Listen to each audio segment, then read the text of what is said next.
So some of the ancient texts in India, they talk about powers such as telekinesis, self-healing, longer lifespans, controlling hunger and thirst, reading people's minds, clairvoyance.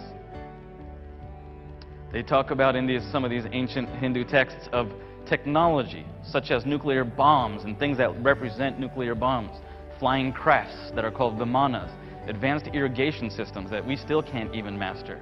We still get sick from irrigation systems, electrical currents and how to use them. This is all documented in some of these ancient texts. Then we have enlightenment, right? We being able to understand all of the universe, being able to gain infinite power. We hear stories about these ancient cultures that have these people, that have these kinds of enlightened beings. And every single one of these ancient cultures said it's us, that we are the ones that can actually do this. I get it, change is hard. We all know that, and that's why we're here today. What's interesting is that throughout all of these ancient cultures, like I mentioned, they mention gods with powers and their technologies, right? What is that all about at the end of the day? What does that mean? That's what drove me like crazy and to start researching some of this stuff. And I realized it's just a couple simple things. It's being in touch with yourself, knowing that we actually have the power within to unlock what's outside of us. And we can manifest anything we want as long as we experience it inside. And this is all stuff that we've lost along the way during the descending cycle. That's the consciousnness cycle goes down too, and now we're coming back up and rediscovering some of this stuff. It's very, very powerful. Mark Cuban, if you guys know, has been saying this for quite some time. Education system is going to collapse because it's not teaching valuable information anymore. People want to learn different things. With YouTube out there and all these websites popping up, people can learn anything they want as fast as possible. My mom, like I said, used to tell me these stories of this magnificent stories of the city of Dwarka, the city that was made out of gold, where the people in the city lived in harmony, and they had perfect health. They had peace and enlightenment and superpowers, and they all lived very happily together. Almost like a Shangri-La or a Shambhala, or like, you know, heaven on earth, I guess you could say. And it was also where Lord Krishna, where they say the God, where millions of followers, millions of people worship Lord Krishna, right? He was the king of this land, they say. Where there was a magnificent temple where they became enlightened and they worshipped. And here's a picture of that temple in current existence right now. They also talked about a great war that was involving gods and humans. And you can see there's many, many depictions of this.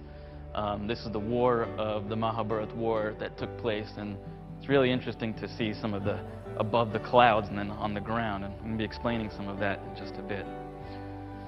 As a young boy, as I mentioned before, I'd take those stories and simply think of them as mythology, as just like another storybook. They were hard to comprehend growing up in America where, you know, none of that made sense to me. I always had a keen interest in the pyramids and all that stuff. And I would read all this information, but it just didn't make sense. Back 20 years ago, people would think I'm crazy for saying any of this stuff. But as I got older, I started to wonder why the temple was called Dwarkadish, why I was going, why I'm praying, what does this all freaking mean? That happens to you when you're a teenager, right? When you're 16 years old, you start questioning life and what it's all about and why you're here and what the heck's going on, all these hormones going crazy. So I started researching when I was very young, probably about 15 years ago. It led me onto a journey of self-discovery and realization on a deeper sense of the universe in ways that I can't even comprehend. That the ancients were in fact more advanced than us. It made me realize that miracles are possible and that each and every single one of us has the power to be magnificent beyond what we can possibly imagine.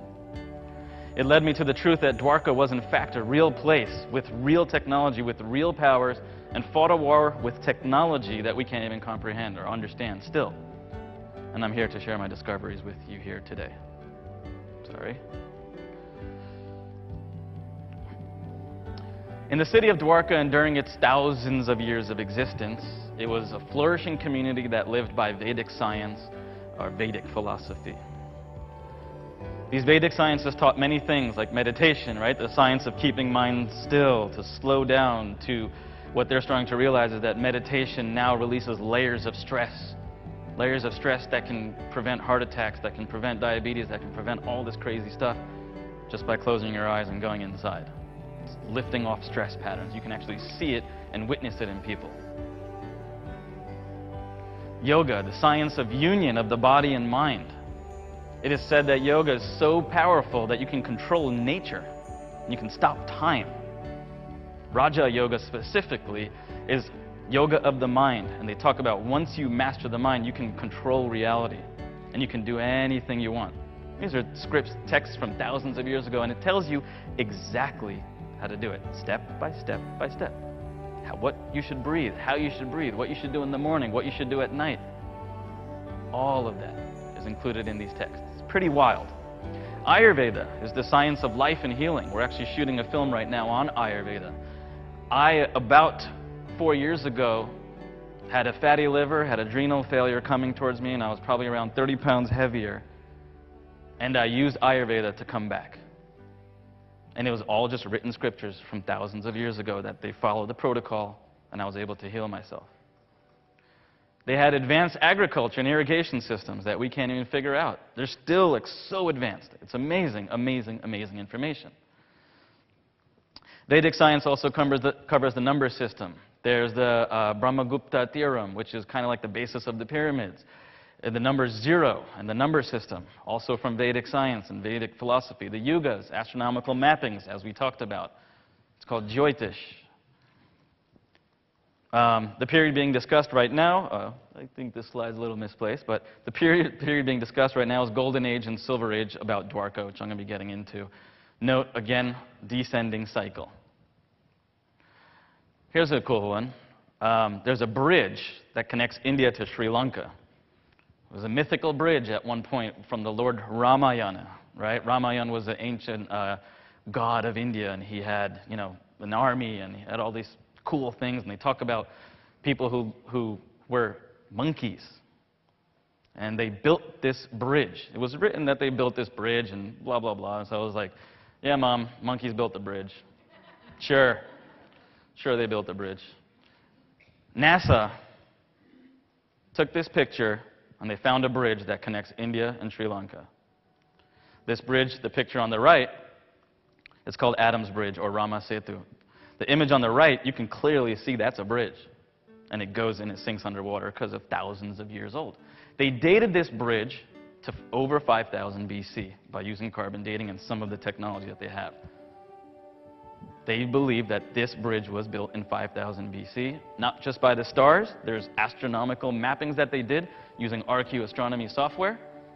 They found archaeological evidence, the Hindu tradition of verbal tradition being passed down in some of the shlokas and some of the scriptures, and the texts. So this makes you wonder, like, what? Monkeys built this bridge? Large monkeys, twice the size of humans, built this bridge, they say. I just said dated to 5,000 BC. They understood the energetics of architecture and nature. They understood if I face north, what happens to me. They understood if I face south, what happens to me. If my house is facing north and the light's coming in from the east, how is that going to affect me as a human being? All of this stuff is recorded in Scripture. Ironworking, iron and metallurgy. This is called the Iron Pillar of New Delhi.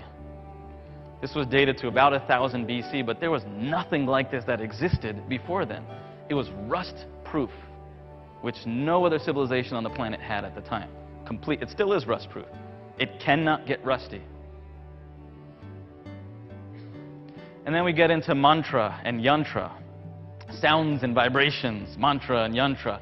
This yantra on the right, it's called the Sri Yantra. There's a study done by the University of Moscow, and the study by University of Moscow and Indian Science Journal, just by looking at it, gets you into instant alpha state. Prolonged use of looking at it and meditating on it increases your dendrites in your brain, and it creates new neural pathways over long periods of time. This symbol was first dated 12,000 years ago. So what were they looking at 12,000 years ago that's getting them into alpha brainwave state, increasing their dendrites? Now something's starting to match here. Mantras. Mantras are sacred syllables, they call them, sacred sounds that you can repeat over and over again, which invoke energies and attract energies to you. Those energies are now being studied, those mantras, I should say, in Sanskrit, are being studied by Stanford and Harvard now, and they're starting to prove that those get you into alpha brainwave state. That they have a very sharp effect on the human brain, getting you into alpha brainwave state, and also gamma. Gamma is those bursts of moments, those aha moments. And alpha is more of like a relaxed state of mind. So now you get those aha moments when you're chanting mantras, and all of a sudden you're like, oh my God, I get it. There's a reason why. It's the gamma bursts pop in your brain just by chanting and looking at these symbols. There's a picture of me with, I have a neurofeedback system. Like I said, ancient wisdom, modern science, global transformation. Everything we do is going to be proved using neurofeedback or heart monitors or something like that that can actually prove this stuff is real.